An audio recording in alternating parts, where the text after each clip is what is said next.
해야 돼야 합니까? 네, 여기 말씀에 민수기 4장 39절에 이 30세가 돼야 한다고 했습니다. 이 제대로 수련받은 정식으로 봉사할 수 있는 연령이 된 사람들이 그 당시에 있었습니다. 그런데 이 제사장인 엘리와 그의 자녀들 그리고 수많은 내리 자손들이 있었지만 이 모두는 하나님의 음성을 듣지 못했습니다.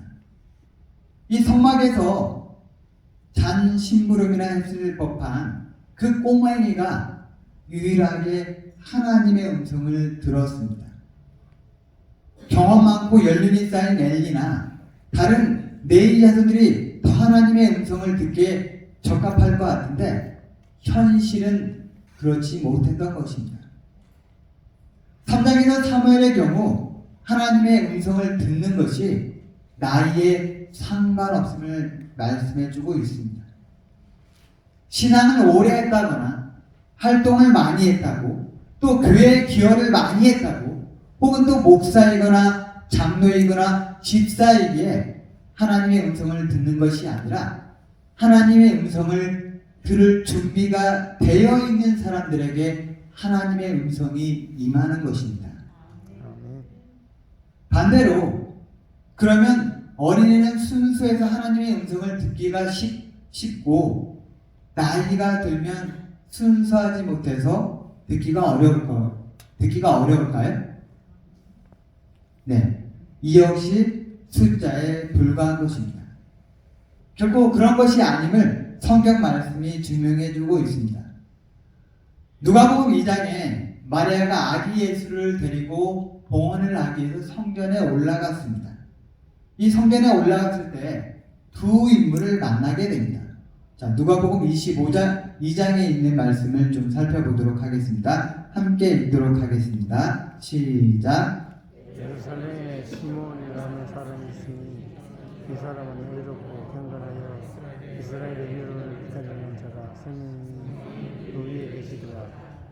그가 주의 그리스도를 보기 전에 죽지 아니하리라고 성령을 세례 받았더니 성령의 감동으로 성전에 들어가더니 마치 부모가 육급을 가려들어 해와 보자 아기 예수를 데리고 온지라 혹시 너는 다 안나라 하는 선지자가 있어 나이가 매우 많았더라.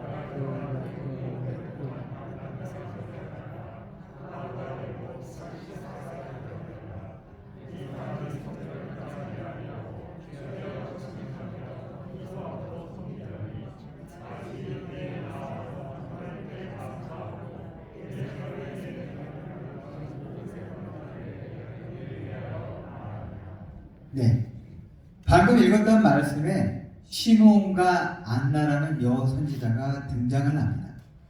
둘 다 연세가 있는 인물이라는 점에서 나이 어린 사무엘과 대비됩니다. 이 시몬은 그의 직분이 무엇인지 그리고 성전에서 구체적으로 무슨 일을 수행했는지 성경에 기록은 되지 아니하였습니다. 분명 제사장이나 내인은 아니었던 것 같습니다. 그런데 봉헌을 드리는 제사장은 아기 예수를 알아보지 못했지만 시몬은 성령 하나님의 계시로 말미암아 아기 예수를 알아봤다는 것입니다. 중요한 것은 26절에 언급된 대로 성령의 지시를 받았다는 점입니다. 그가 성전에서 중요한 직분을 맡고 있지는 않았지만 성령 하나님과 친히 교통하는 사람이었음을 증거하고 있습니다. 시대 소망의 시몬의 모습에 대하여 놀란 제사장의 눈에 시몬은 기쁨에 도취된 사람처럼 보였다고 기록을 하고 있습니다. 이 땅에 아기 예수가 왔습니다. 그토록 구약에 예언하고 제사제도의 중심인 그 아기 예수가 왔던 것입니다. 그런데 제사장은 몰라봤습니다. 제사장에게는 예수는 그저 가난한 평민의 아이일 뿐이었던 것입니다. 그러나 성령 하나님과 교통했던 시몬에게는 약속된 메시아를 보았다는 그 자체만으로 흥분했던 것입니다. 그리고 이 안나라는 여선지자가 나옵니다. 이 36절 37절의 말씀을 보면 이 안나라는 선자의 나이를 추측해 볼 수가 있습니다. 이 유대사회에서 조혼의 풍습에 비춰볼 때 보통 일반적으로 14세를 전후해서 결혼을 했다고 가정을 하면 다음과 같은 계산을 할 수가 있습니다. 결혼할 때 나이가 14세, 그 다음에 남편과 같이 산 애가 7년, 그 다음에 가부된 지 84년. 결국 모두 더하면 몇 세가 될까요? 몇 세? 네, 105세가 되는 것입니다. 이 안나는 이런 고령임에도 불구하고 주야로 금식하며 메시아를 고대하고 있었습니다. 105세의 나이면 오늘날처럼 의학이 발달한 시대여도 쉽지 않은 나이입니다. 그런데도 안나는 메시아를 매일매일 기다렸습니다. 단 하루도 거르지 않고 메시아를 보게 해달라고 기도했던 것입니다. 메시아를 두 눈으로 보기 전에는 죽지 않을 것이라고 결심하고 살았던 인물이었습니다. 메시아 만나기를 이렇게 학수고대하는데 하나님께서 그 기도를 응답 안 해줄 수 있겠습니까? 하나님께서 응답해 주실 수밖에 없는 것입니다. 성경의 예언의 말씀을 연구하며 평생을 기다린 그녀에게 예수님의 성경 방문은 하나님의 한량없는 자비이며 축복이었던 것입니다. 이처럼 하나님과 연결된 사람으로 살아가는 데는 나이는 뭐에 불과하다? 숫자에 불과한 것입니다.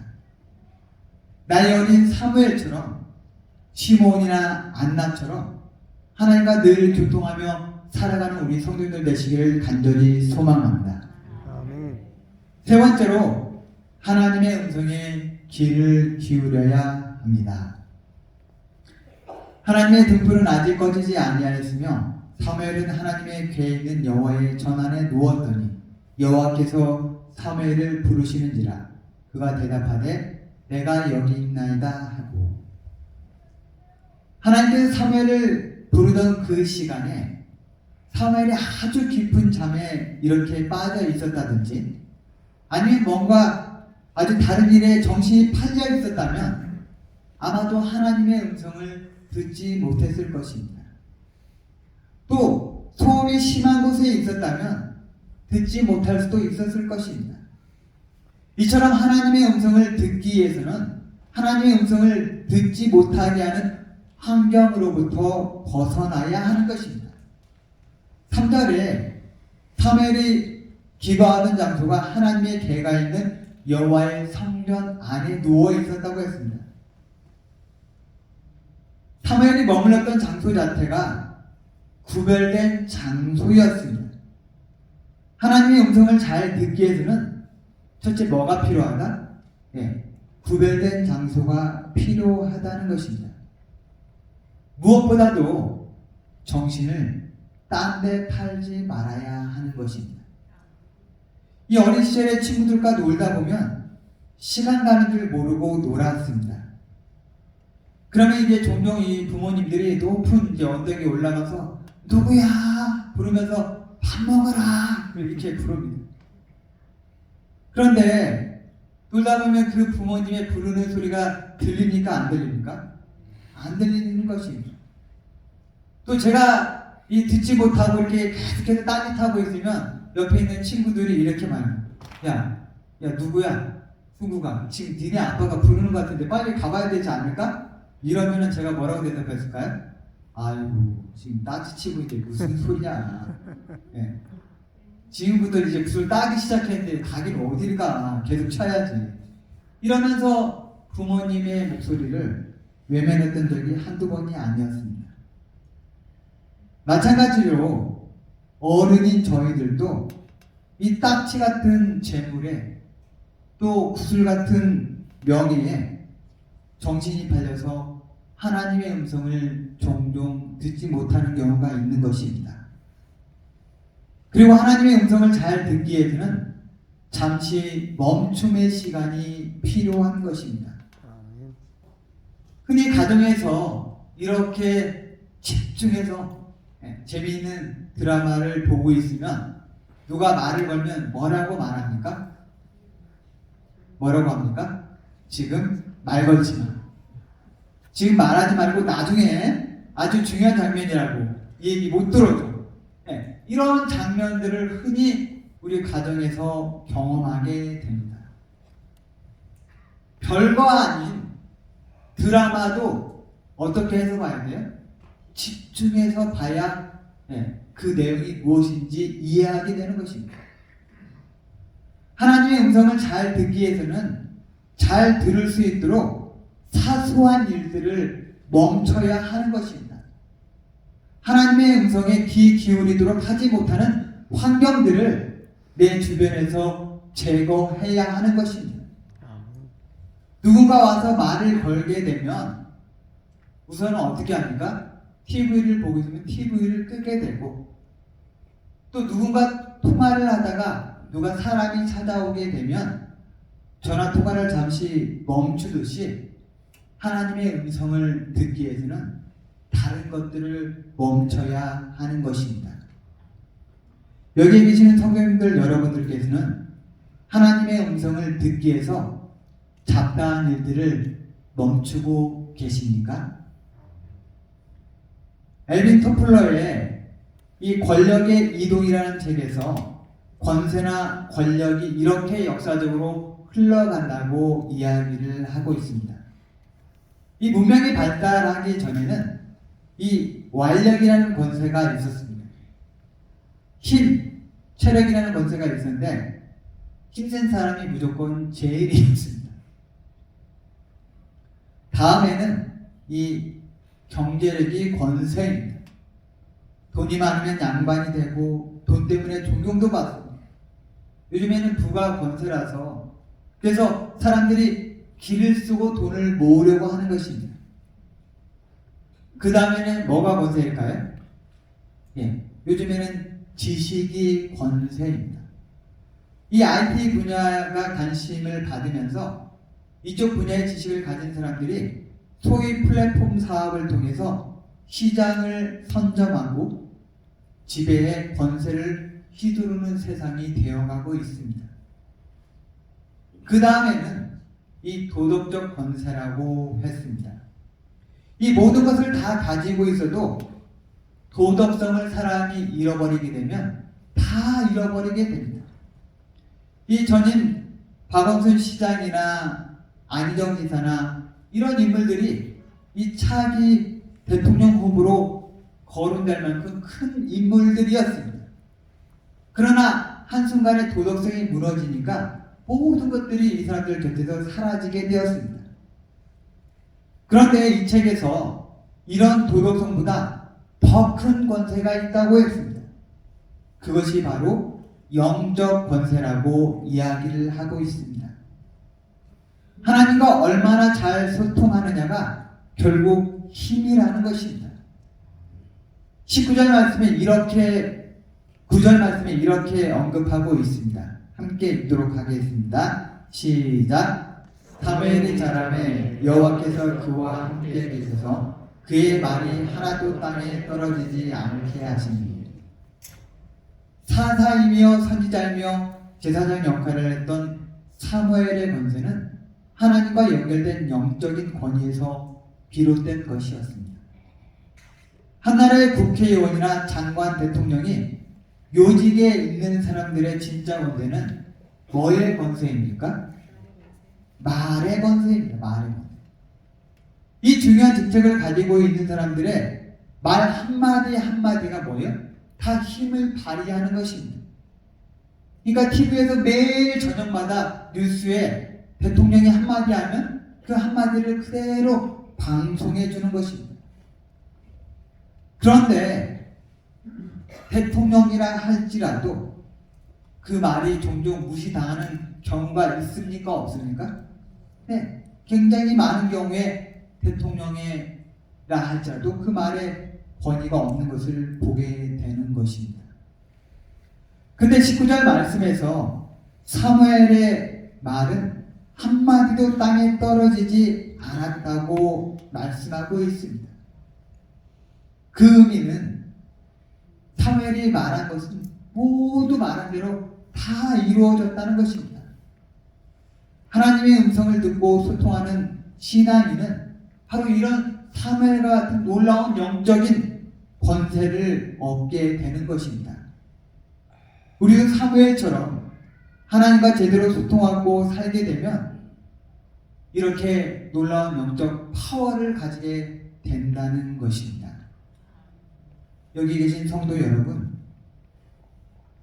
어느 것보다도 여러분이 하나님과 소통함으로 이런 사무엘과 같은 영적인 힘을, 영적인 권위를 가지시는 신앙들 되기를 간절히 기원합니다.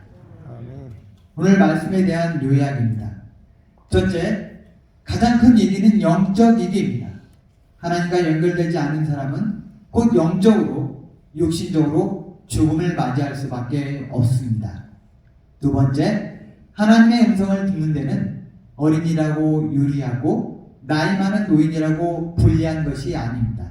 단지 하나님의 음성을 들을 준비가 되어 있는 사람인가가 중요합니다. 세 번째, 하나님의 음성을 잘 듣기 위해서는 구별된 장소, 구별된 시간, 잡다한 일로부터 멈춤이 필요합니다. 오늘 말씀에 대한 적용 부분입니다. 첫 번째, 나는 매 순간 하나님과 연결된 삶을 살아가고 있습니까? 두 번째, 나는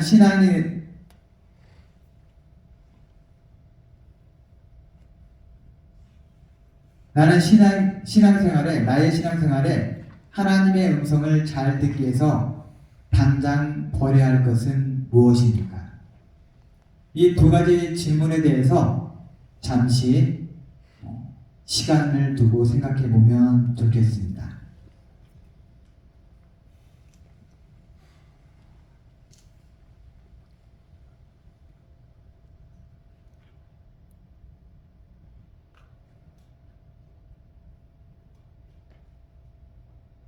네, 우리 스스로에게 대답을 잘 해보셨습니까? 돌아가신 다음에도 이 적용의 말씀들을 생각해 보시면 좋겠습니다. 기도하고 오늘 예배를 마치도록 하겠습니다. 사랑의 주님, 평안한 안식일을 허락하여 주셔서 감사합니다. 이 시간 주님의 평강이 모든 성도들에게 임하게 하시고 분주했던 일상을 멈추고 하나님께 집중하는 시간 되게 하옵소서. 매 순간 하나님의 음성에 귀 기울이는 저희들 되도록 저희들의 마음을 주관하여 주시옵소서. 이 저녁 영육이 회복되는 안식일 시간 되도록 하옵소서. 우리의 구원이 되시는 예수님 이름으로 간절히 기도드립니다. 아멘.